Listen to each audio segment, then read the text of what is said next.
Well, we're going to have fun talking about the show. And I'm going to sell you out first, McCaleb. Think back to what is now last year, last August. We were talking about the show, and you said, I'm just not sure how people are going to feel about this show.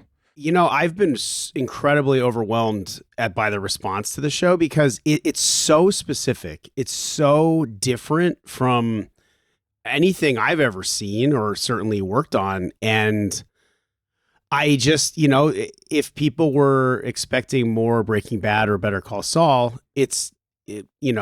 while it's made with the same level of care and specificity by a lot of the same people, it's so different than any of those things. And I wouldn't say I was worried. I was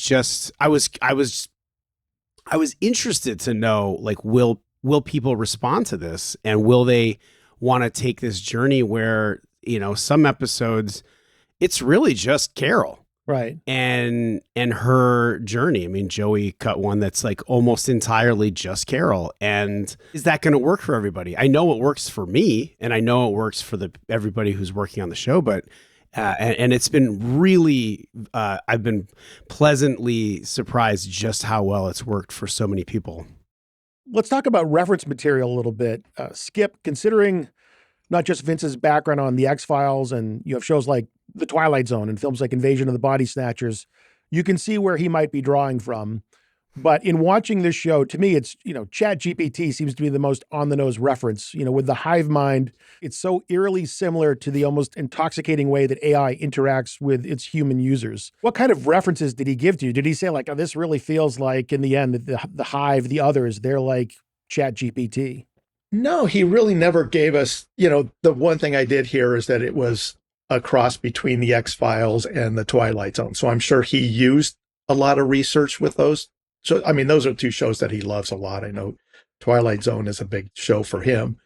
But as far as when we were working, we never really referenced any of those shows in particular. We did have a Bible of things that we would follow and try to keep in the world that we were building. Story-wise, this is a big departure from Breaking Bad and Better Call Saul. Show still takes place in Albuquerque. And in doing my meager research, and I could be wrong, Joey, I believe you're a rare case of somebody being from California and then moving out of California to New Mexico. Is this true? And either way, do you guys ever cut in Albuquerque during production? It is absolutely true. Moved out to Albuquerque for actually Santa Fe originally, to work at a sort of commercial house that kind of went under in the late 2000s. I just decided to stay out there and started working in production with film. In terms of cutting, though, I don't think any post except Daly's processing was done. The only cutting that I know of is I was editing the movie to Leslie while we were shooting the final season of Better Call Saul. Skip started that season, and I started a little bit later so I could finish up. And Michael Morris was the producing director who also directed that movie. And so it was like filmmaking camp. It was really fun. For any of you, do you think there's any benefits, or there could be any benefit to cutting on location while Vince is shooting? I love being on location, and there are benefits, I think, when you're there. If somebody needs to look at something right away, and or if you need to have a quick editorial session, doing it remotely, it works, and it works really well. But there's something you just can't replace about being in the room with somebody, I find. And so being on location would benefit that. But I think there are huge benefits as an editor to not having seen the location, because our minds aren't bound by the geographic realities of things. And so somebody might say, oh, but doesn't it bother you that wall is behind that other wall? And we're like, well, I don't know that. And the camera certainly doesn't know that. So the audience isn't going to know it either. So in that way, it gives us the benefit of having a perspective that's a little bit more like the audience, I think, by not seeing the actual place. And not seeing how the sausage is made on the production level really helps out too, I think. Just as a viewer. Sausage is disgusting. It's gross. Vince has said he has about 4 seasons worth of ideas for Pluribus. I think, again, going back through time to the first time any of us spoke about Breaking Bad, I think we had a webinar that we did about Breaking Bad. And I seem to recall being surprised that you are not aware of what's going on, or at least then you weren't, outside of your own episode. So that things were a surprise to you too as you got later into the season or as you watched somebody else's shows in completion. How much information does Vince for Pluribus give you going into this? Is it that much more than what the viewers ultimately experience? Do you know anything beyond season one? And did you ever know anything beyond the episodes you were working on? Well, we get outlines as they come out and we get the scripts as they come out. So we usually read them so we do have an idea of what's coming up. Right. But I always love when somebody finishes a cut and passes it to the director and we get the opportunity to look at it to really see how it came together versus what's on the written page. In those opportunities, Skip, will it affect what you're currently cutting? You know, when you see something that when you see Got Milk and it's, for the director's cut, you go, oh, now seeing that, I might want to tweak a few things in the episode I'm currently working on.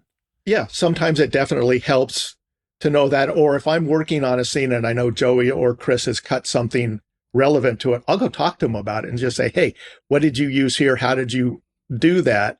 So I can continue that path in my episodes. Yeah, like the Carol video that plays in the next episode. Yeah. Oh, yeah. In 106. Yeah, because we had some dialogue that wasn't the same in one of those videos that we had to readjust. Well, what do you three talk about going into this show? You guys have been working together for a while. Was there anything different about how you approached Pluribus than how you tackled, from a post perspective, Better Call Saul, and other things that you need to talk about as storytellers going into a new season of a show? I think on this one, the biggest thing for me was first we had to figure out what the tone of the show was and trying to get that locked in. Until we get with Vince, it's really, we're just going by what we're getting from the footage. But once Vince sits down with us, then he'll fine tune the tone of the show, and then we can have bigger discussions amongst us. Yeah, and luckily I don't know how you felt, Joey, but the fact that almost the entire pilot, or was the entire pilot, or at least certainly almost all the pilot was finished by the time I started on episode 3, by the time we started on episode 3. And so it was a great kind of, even though episode 1 is so totally different than the rest of it, it was a great kind of, sort of a, not a North Star, but it was something to be like, oh, okay, I see, especially by the end of the first episode, you're like, okay, I see what the tone is, how we're kind of walking this fine line between something that is truly horrific and something that's hilarious at times. The series premiered on November 7th and wrapped up on Christmas Eve. It's definitely the best thing I got for Christmas, so thank you. Were you done editing before the series was released? Because I'm curious if you got to experience the reactions to your work before you had wrapped. I was wrapped up before they started to air, and I think you were too, weren't you, Chris? Oh yeah, I finished mid, like the 3rd week of August. I think it was right before I went on my honeymoon. Like I finished on a Friday and then left on a Sunday for 5 weeks. Good luck. It was a very stressful time. For who? Hey now. Whoa. Okay. Who's listening to this? Nobody, don't worry. Yeah. But yeah, but to your question, no, we were, I mean, Joey, I think you were there longer. Even longer. I was there the longest. I think I wrapped out mid-October and they were still, everything was done. I think we were just mixing at that time. So it was not possible in this case. But one of the things that's, to me, it's so amazing about having a hit show is it becomes a part of the zeitgeist and what people are talking about on social media. With this being season 1 and you guys were wrapped, didn't really have a chance to feel that feedback before you were done. But going back to Better Call Saul or even Breaking Bad, do fan theories ever surprise you and actually influence the work that you're doing while you're still in production? Because either they're on to us or, hey, that's not a bad idea. Maybe we want to tweak things in that direction. I think a lot of them were so far off from what the show was that we couldn't go there if we wanted to.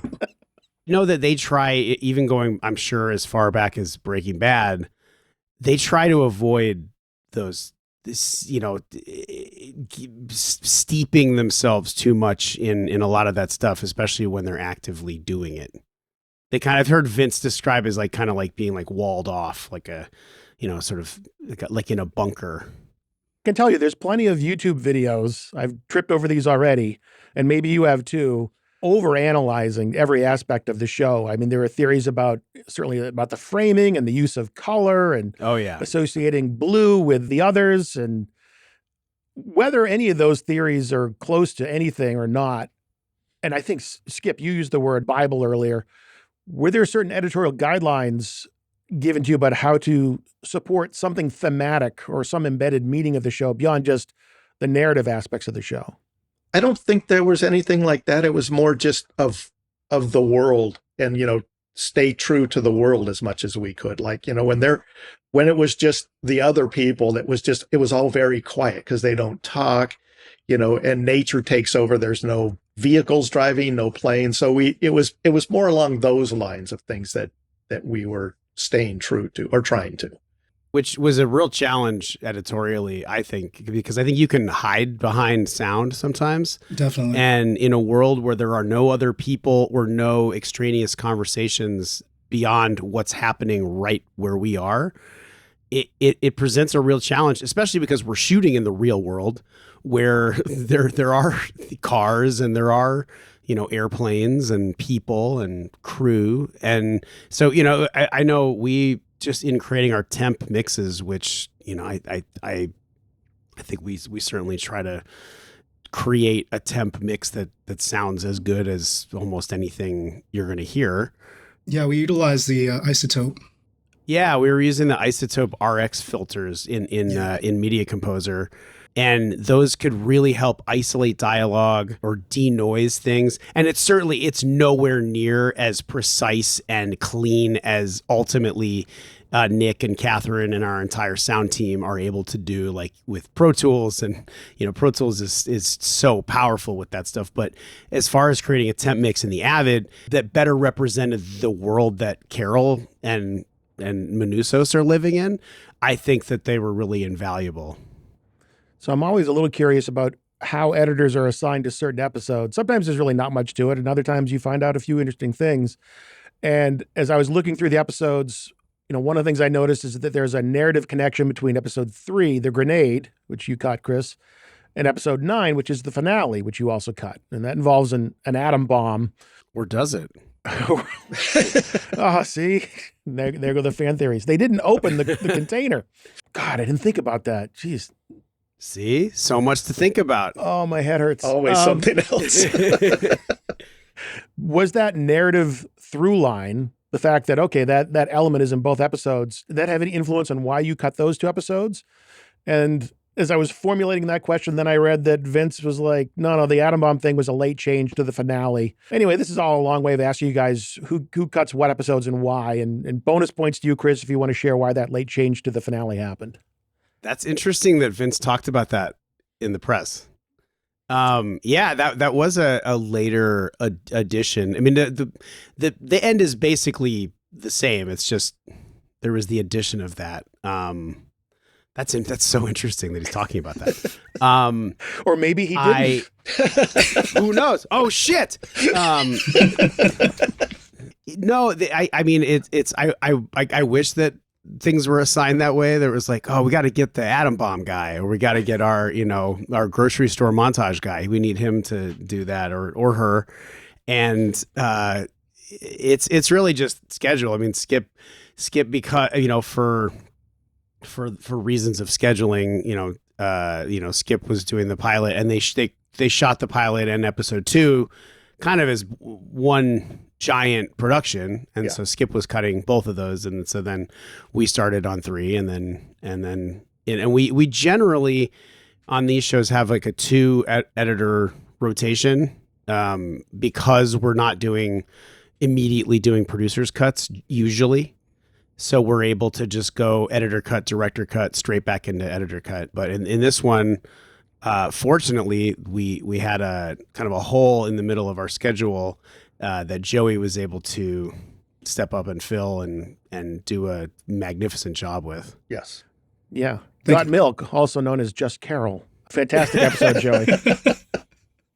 Great job there. Okay, so Skip, you did cut the first 2 episodes. Yes. As Chris said, they were kind of like one big episode, almost like this little I can see why the tone, you guys called it the tone, sort of changes, because it's almost like a little mini action movie in episodes, certainly episode 1. But you're working with Vince as the director on those. Correct. And Chris and Joey worked with Gordon Smith and Adam Bernstein as directors. And they're both veterans of Better Call Saul and even Breaking Bad. But Skip, you also worked with a couple of directors on Pluribus who I believe are new to Vince's world, Zetna Fuentes and Ganja Montero, if I'm getting those right. Yes. Both accomplished TV directors, but considering that you've been editing for Vince for going on 17 years, is the dynamic a little different when you're working with them? Is what they ask of you any different because they're relatively new to the team and you're already so entrenched in Vince's world? Yeah, a lot of times they have their own vision of how they feel it should go together. And I do my best to guide them in what I feel in these instances Vince would like or not like, and let them choose which direction to go. And a lot of times they do ask, what is this working in the direction that you think Vince is going to want? So I don't want to say it's hand-holding, but it's a lot of shifting gears and trying to direct them into the way that's going to ultimately be best for the show. For Chris and Joey, I mean, sort of the same thing. Obviously, we're talking about Pluribus, but in your experience outside of this particular show, when you're working with a director who's new to the show that you've been on for a while, are there things that you do differently? Do you ask different questions of them? Do you go into it expecting to be delivering different things than you normally would with a director who you've worked with a lot previously? That's a good question. It's a long question and a poorly worded question, but thank you for saying it's a good question. What if the answer was just yes? That happens. It's a long question, short answer. That happens. I think I personally find every director is different, and some directors, they want to do something. They want to honor the house style. They want to, try to do something that is, as tonally or as stylistically similar to the other episodes as they can.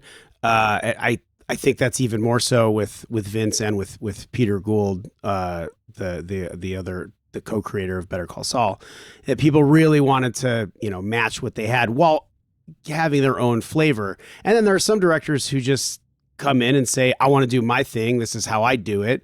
And I want to do things differently. And so as the editor, I think that we're a lot closer to the show, especially as the months and years go on, and as seasons go on, where we really have I would say a more intrinsic understanding of the like rhythm and the sort of like heartbeat of the show. And so our editors' cuts, I think, will often reflect that. And then some directors want to come in and completely do a different type of thing. And that's their prerogative. And we do that, we there's no ego in it. And it's just like, great, you have your cut. And then, we show the director's cut to the producers and oftentimes when it's radically like a huge departure, oftentimes they'll say, oh boy, I don't know about this. And we'll say, well, we could show you the editor's cut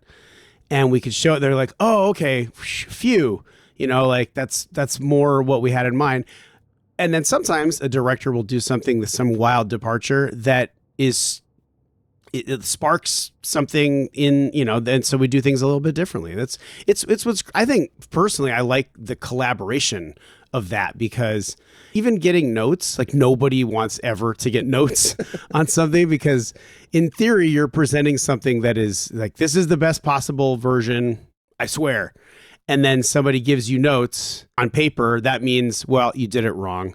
But it doesn't. It just means everybody has a different viewpoint, and it's like it's a new opportunity to explore the same material or the same moments and try to approach it from a different perspective and see like what else you can do. And it's always I like to think of it as a great opportunity even when you don't want to do the notes or even when the notes are bad. Sometimes notes are bad. Every editor knows that. Yes. Sometimes you get notes from whatever, organization, fill in the blank. And sometimes they're bad, but they always are a great opportunity to explore something, because if you're getting a note, that means something's not working, and it may not be exactly what's in the note, but it gives you the chance to make something even better and stronger.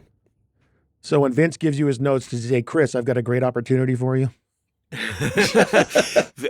I mean, Vince is, he's so, and you guys chime in too. Like, he's so great to work with. He's so collaborative. Yes. It's a real, it's a no ego situation too. It's the best idea is what wins. And he likes to explore. He likes to, see all the different ways that you could do things. But when he makes a decision, he makes it. Yeah. But he's always open to looking at something different than what he might think it should be. He's very open to input from people. So Chris, you talked about, appreciating the collaborative aspects. Joey, earlier I asked you guys what you might have talked about going into the show. And what I'd like to know a little bit more about is how you communicate during the show. I know your schedules didn't quite overlap, and Skip had mentioned, getting to see a director's cut of your episode and that informing some of the things that he was doing. But once the show is rolling, and there are times when you are overlapping, how do you collaborate? I mean, do you have things like tone meetings? What do you do to sort of stay in sync as a team? I think we get together for lunches pretty much every day, and we kind of have the opportunity to talk about our episodes there. But when we're in the flow of it, I mean, I don't know about you, Skip, but I'm pretty sure, it's being able to just open a bin in Avid. Here's a bin, here's the latest cut, please check it out. Yeah. And plus, working in an office, it's an easy opportunity to get up and walk into the other editor's room and ask them a question or give them a thought or something like that, where when you're working remotely, it's a little more difficult to reach out to people for just a quick question or something. Skip, earlier you talked about the importance of setting the tone in the first episode or in the pilot. The visual language, the visual dictionary, whatever really fancy term you want to put on it, how different do you feel that is in this series as opposed to those other two? When you were doing the pilot and doing episode 2, were there certain things, again, as different as those episodes or that first episode would end up being from the rest of the series, were there certain key things you wanted to hit on visually and tonally in that first episode to set the table for the series? Again, it kind of all ties in with all the other shows that we've done with Vince, is that, he does love to use the wide shots. He likes to set the visuals that way. So as far as that, I think that's the similarities between all the shows is using the wide stuff to establish things and to really show the world that we're in. And it's just, basically, I look at all the footage and figure out which direction I would think Vince or the other directors would want to go and kind of use that as my foothold for things. We do get storyboards from certain directors. Vince has homework that he has where it's a visual language, but we'll use those as our guide and then work from those. And not all directors give us storyboards. So when you don't get those, then you're kind of, okay, then I get to make this with all these pieces. I get to make my own salad here. Well, one notable element in Pluribus is the use of a clock. It counts down to when the joining happens, and it counts up, I guess, from the time that the time that has elapsed since it did. I got to admit, I didn't find myself paying too much attention to that. I didn't really, it never sort of stopped me and made me go, oh, it's been that amount of time. I think when Carol has her absence from the others, it's a little bit more of a reinforcement of, okay, it's been this long since she's been away from them. But did you guys ever mess around with that, or was that just pretty much fixed in the script that this is when it is? And are there times where you felt like you needed it more than others? Were there times where it wasn't there and you felt like we got to drop this in just as a mile marker for the audience? I think in 103, right? Yeah, well, 103, some of that was more really just kind of because it was so early in the story. It was establishing like how little time had passed, really. The use of the clock to show how long it took them to stock the store.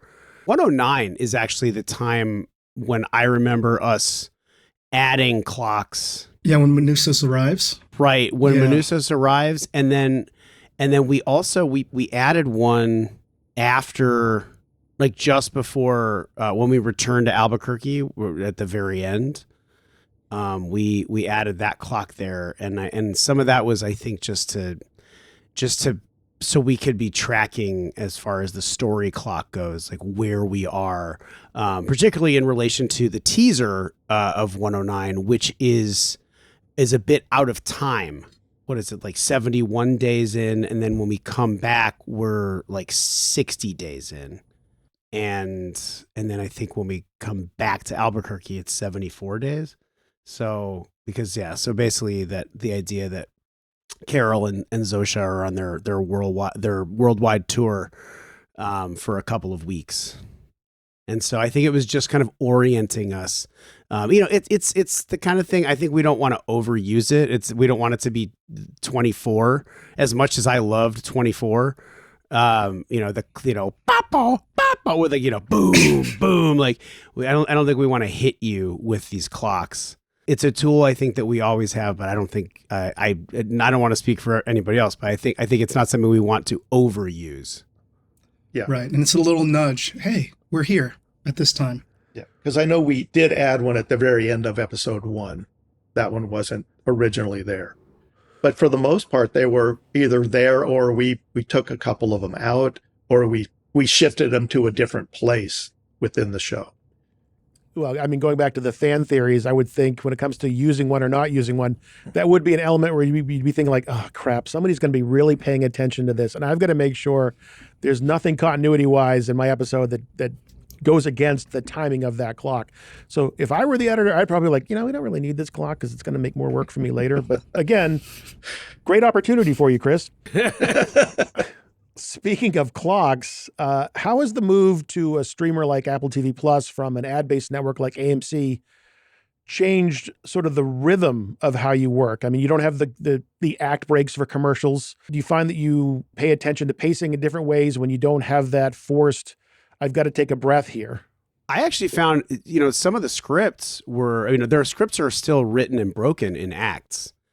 And just from a story flow standpoint, that's the way that they do it.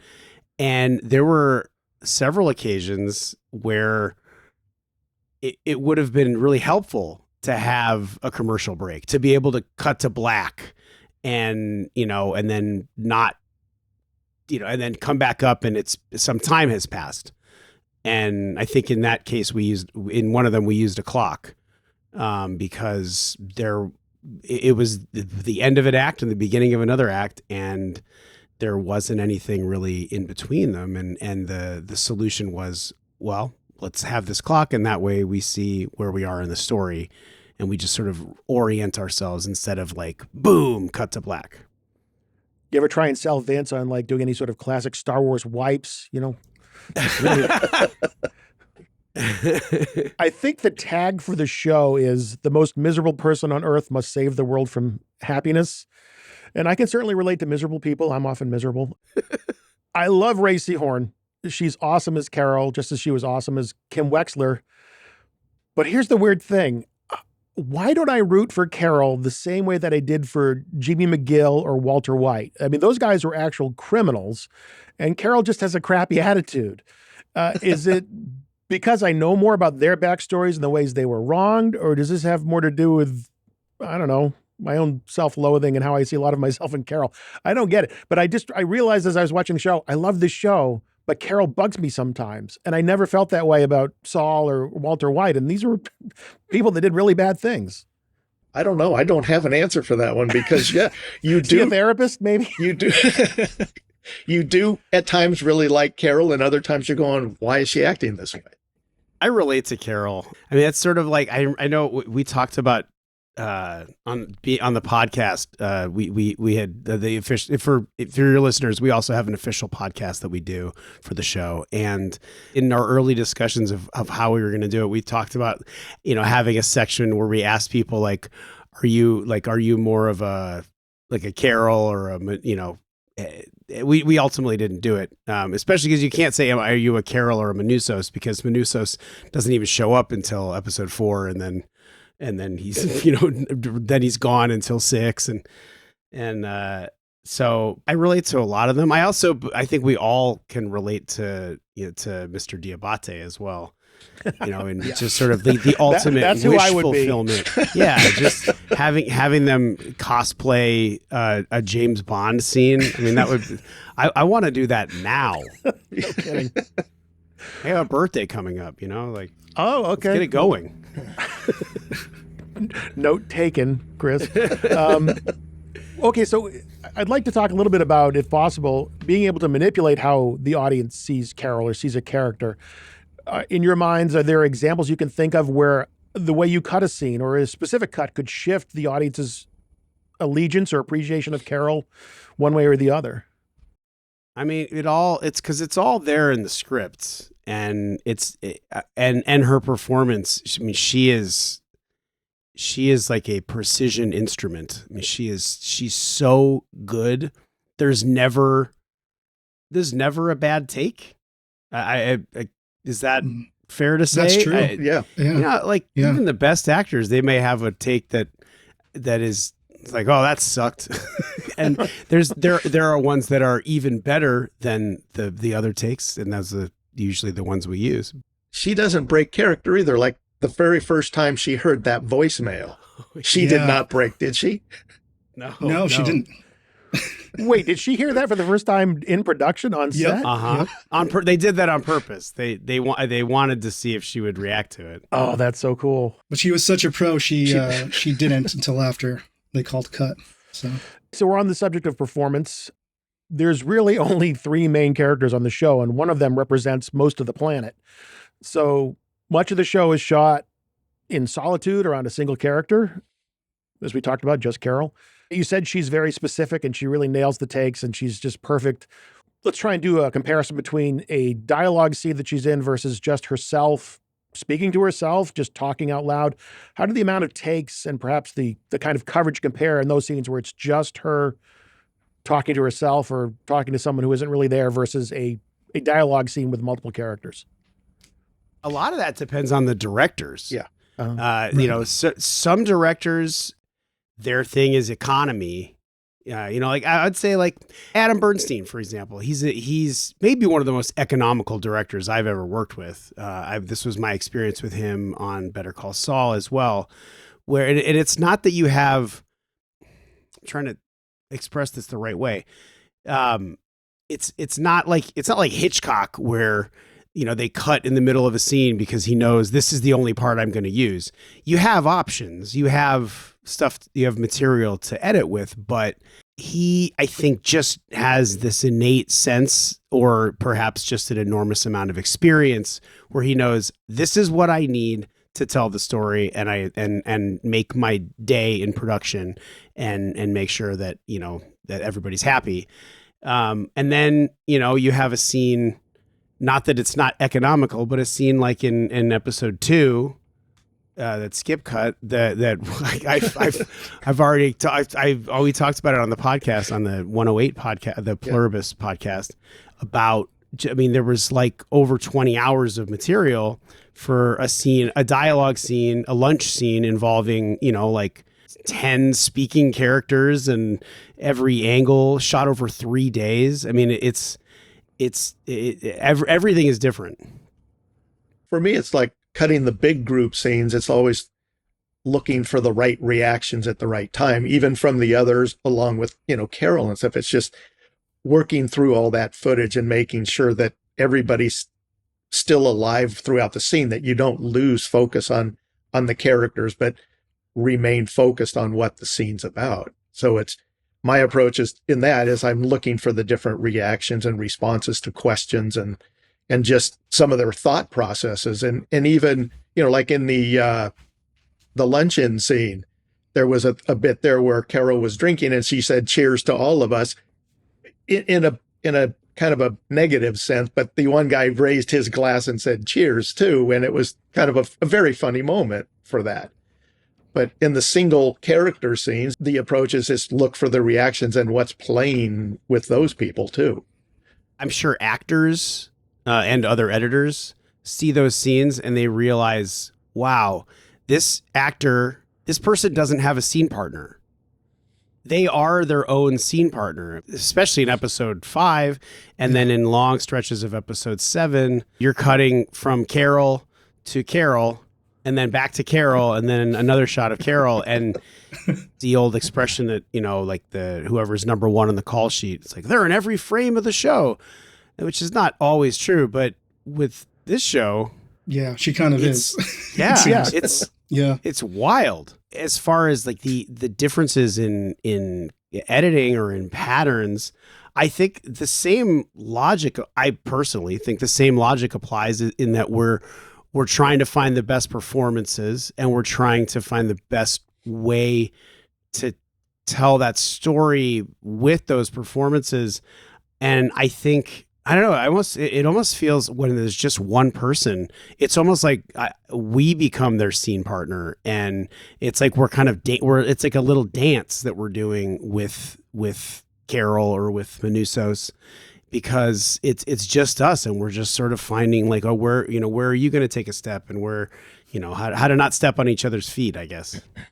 Well, that's what seemed to be so interesting to me about episode 5, Joey, is that, again, it's really just Carol. And Chris was talking earlier about like, I kind of miss the commercial breaks, because it gives you a transition of some kind. It gives you a way of closing something. And a lot of times I talk to editors, it's always that, like, I need a way to get from A to B, or I need a way to get to the close, and it's not always there. And in doing an episode that's predominantly just one actor, did you find that episode was particularly difficult compared to anything you've cut in the past? Yeah, I think when it's just Carol, Got Milk, just Carol, you're doing a lot of cutting on action and using her micro expressions. And Ray is so great because she is very consistent in her performances. And you kind of you cut to the cadence of her actions and her micro expressions. Well, Skip had talked about looking for reactions in terms of talking about the others. In terms of managing performances, again, because these are different physical actors, but it's supposed to be the same being.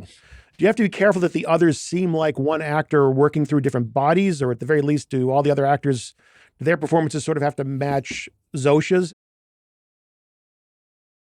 That's a really interesting question. I think that was something that that was a journey I think that we all were taking, both starting with Vince, who had this idea of what the others would be like. And then, you run into the realities of production, where you do have different actors, and you do have, who haven't seen the show because it's brand new and nobody knows, and people only know the small amount that they need to know for their scenes, especially guest actors or even extras, background players who, some of whom we had a movement coordinator.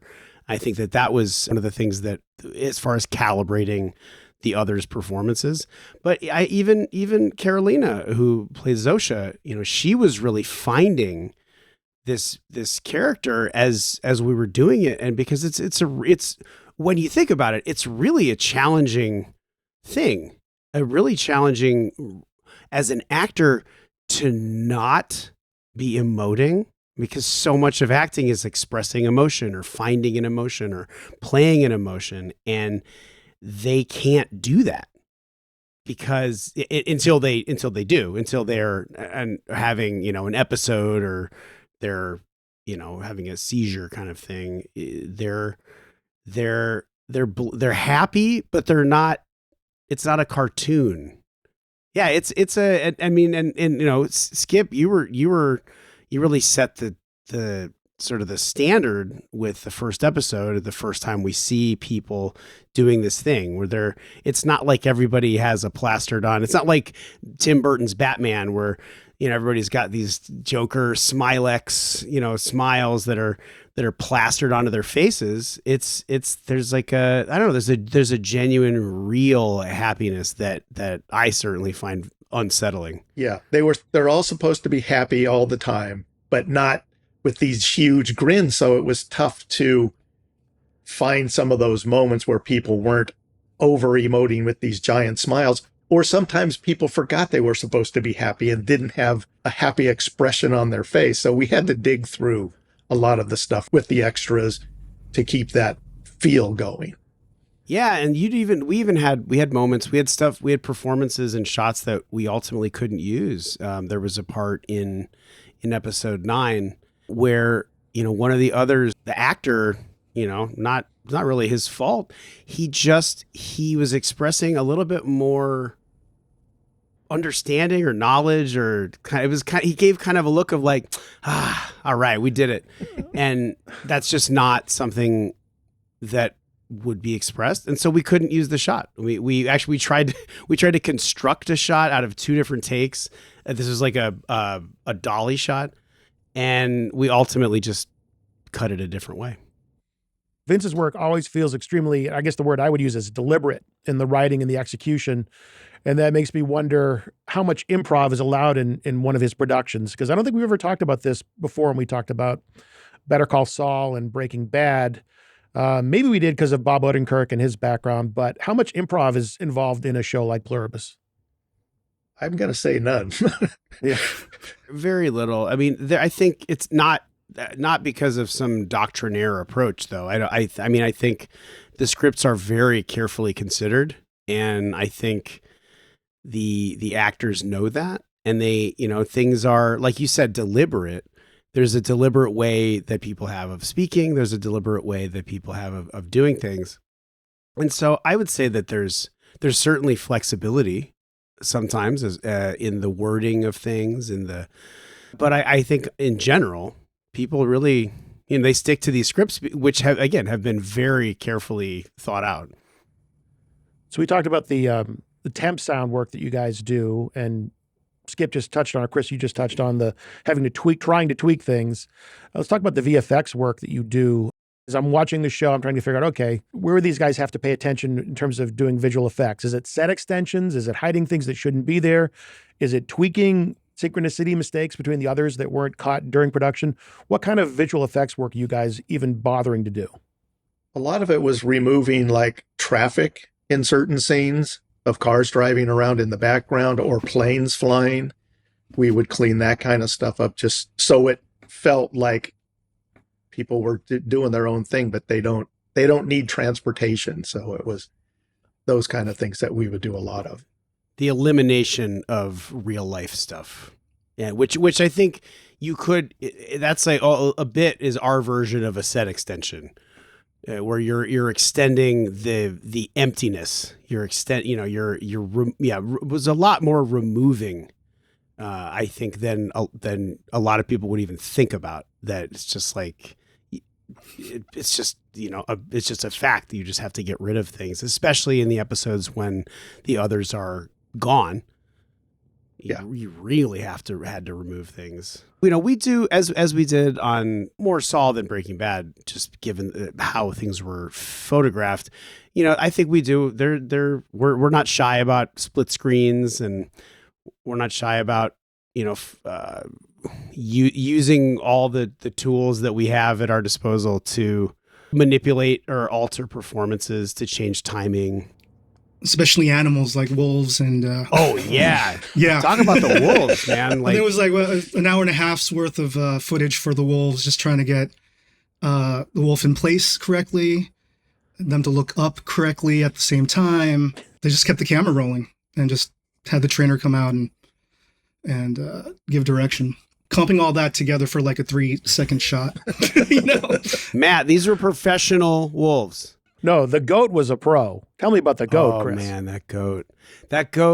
Oh, I think our hearts all melt for that goat. It's kind of insane how that goat was able, and it's really, I think there were 2 takes in that end part where we kind of lead Kusamayu out after she's joined, and that goat just hit that mark. Nailed it. And and so in the wide shot that ends the teaser, what we did remove was the goat trainer, who is quite far away from the goat, but was in the frame communicating with the goat. But yeah, it's kind of astonishing. Phenomenal performer, excellent scene partner. The goat, the baby goat. The goat needs his own show, no doubt about it. We tried to maximize the goat too. We yes. saw that goat as many times as we possibly could. The goat's your heart. Come on. Skip, you have a background in sound, starting your career off as an assistant sound editor on films like Dead Men Don't Wear Plaid. There's no question here. I just had to work in that you worked on Dead Men Don't Wear Plaid.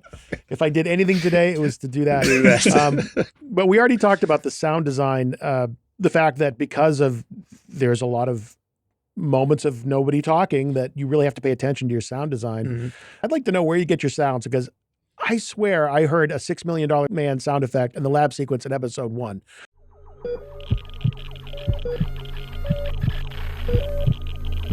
Where do you get the temp sounds that you use? Everybody kind of has their own sound libraries nowadays that they bring along with them as they go from show to show, and they continue to build on it. And also, if we need something, we can go to Nick and his team and get stuff when we need it. So I'm not sure where that sound effect came from. If it was something that, I'm sure that's something that Nick created when we were I'm sure. prepping it. You know, it is possible that, you know, because to some extent, people were all using sound libraries, and some of these libraries have existed for many decades, and it is possible. I mean, I hear Joey's heard me talk about that. There's a particular doorknob opening sound. Yes. It's like, yes. and it doesn't sound like any doorknob that has ever existed in human life. And yet I hear it in every movie, every TV show. It's the same doorknob, and it makes me crazy. And I've always said, I don't ever want to hear that doorknob in anything that we do. And so we don't use it. Well, over time, these things just sort of fold over onto themselves. You're right, Chris. They sort of become part of other samples. Then all of a sudden that doorknob is part of a larger door sound library. Mm-hmm. Anyway, that's just the way the world works. Yeah. So Carol and Manusos both do a lot of problem solving so far, mostly on their own, to figure out how to save the world. What was the hardest puzzle for each of you to solve during the first season of Pluribus? I'll put in some Jeopardy music here while you think. I'm thinking. I think for me, I'll just jump right in. I think it was working with the animals and trying to get, I guess, the performances from the animals, with the crows as well at the dairy. Gosh, it's like hours and hours of footage. I'm guessing for me, the toughest problem to solve was what to do with all this great footage, you know, how to pare it all down, because we had so many great choices, so many great performances, even, you know, in the big scene, like the one that was in the arena when they're all going to sleep. There was so much footage there and so many great pieces. It's like, how do I pare this down? How do I get it down to a manageable time frame? Well, do you even feel compelled to do that, Skip? Because going back to our discussion about AMC versus Apple TV Plus, it is great footage, and it is just so much fun just to look at and to listen to, even when somebody isn't delivering a fantastic performance. Do you feel compelled at all to tighten? I mean, I know you have your internal rhythms as an editor, but are there also times you're like, you know what? Nobody's pressuring me to cut this down. I'm just going to let this scene play out. Well, sometimes we do that, but sometimes we know that it's playing out way too long. So we do need to pare it down some. And it's just like, which of these great shots do we eliminate, or do we split it into two and use part of each? I mean, that's the biggest challenge we have. For me, we have sometimes. Vince can be ruthless even with his own footage. He's always willing to just, let's get out of this. Let's cut this shorter. Cut this tighter. Yeah. While we don't have any length requirements for the episodes, I would not describe anything as self-indulgent. The pacing of things. Vince is he really wants to keep the story moving. And I found there were times when even there are things that play out faster than I wish they did. Like there's one moment, and nobody will ever know it, that I wish there was just a little bit more of a breath, but it plays great the way it is. And ultimately I think that his instincts are correct, that we need to move that scene forward as opposed to sort of sit in a different performance. Because when we do keep things tighter and we are not overly indulgent as far as the pacing, when we do slow down, when you do sit there on Carol and you just hold with her as she figures something out, like in episode 9, when Zosha has talked to Manusos about everything and she's trying to put together like, what have you told him about us? And she's basically trying to say like, but we're in love. And you see her like processing, like, we're not anything. We're not in love. We're not, what am I, she's having that moment. We are afforded the opportunity to stay in stuff like that because we keep things moving, at other times.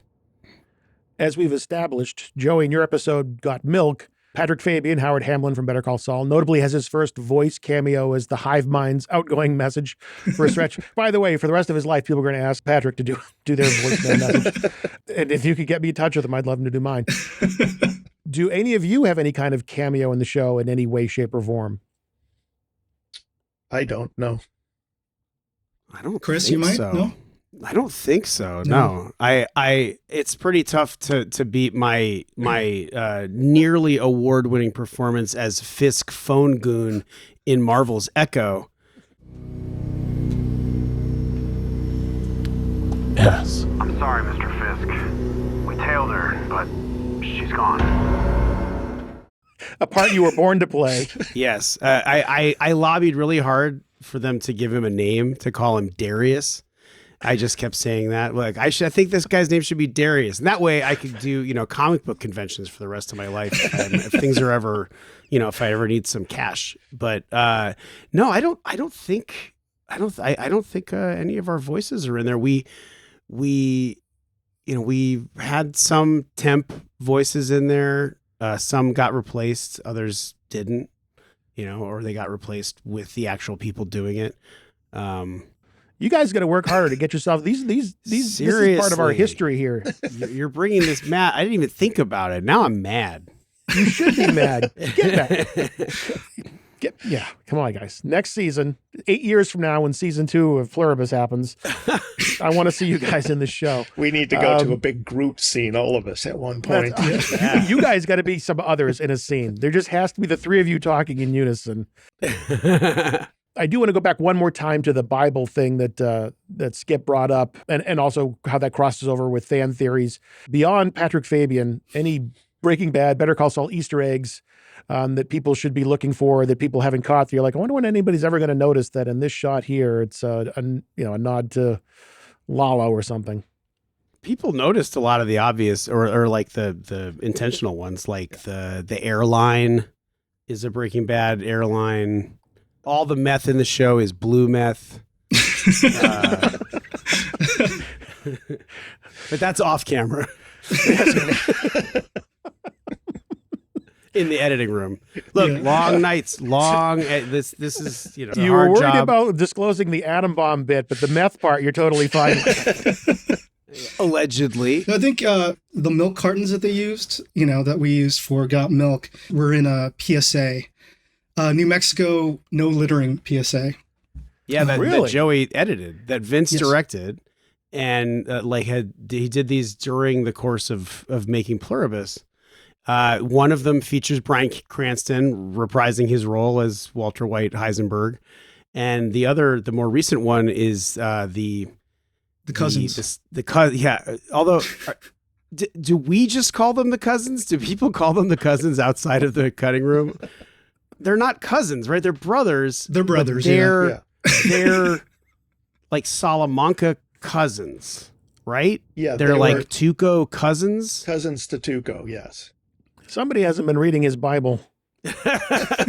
I've been reading the other Bible, Matt. Might be too late for you, Chris. It's definitely too late for me. Well, listen, you guys have been real great sports to do this with me so soon in the new year. You guys did a great job being specific and deliberate and precise and all those really fancy words we use. And the only major mistake you guys made is Carol's watching C-SPAN. Nobody watches C-SPAN. Yeah, it is interesting. You know what? You've picked at a loose thread. And we'll have to take that up with Vince. Yeah, why would the others, knowing what they know about people's television watching, why would they use C-SPAN? Certainly somebody that watches the Golden Girls is not watching C-SPAN. In her defense, she's flipping channels and she finds the only thing that seems to be broadcasting. Yes. Nice. I'm coming out in defense of the show, Matt. You can't pick threads here.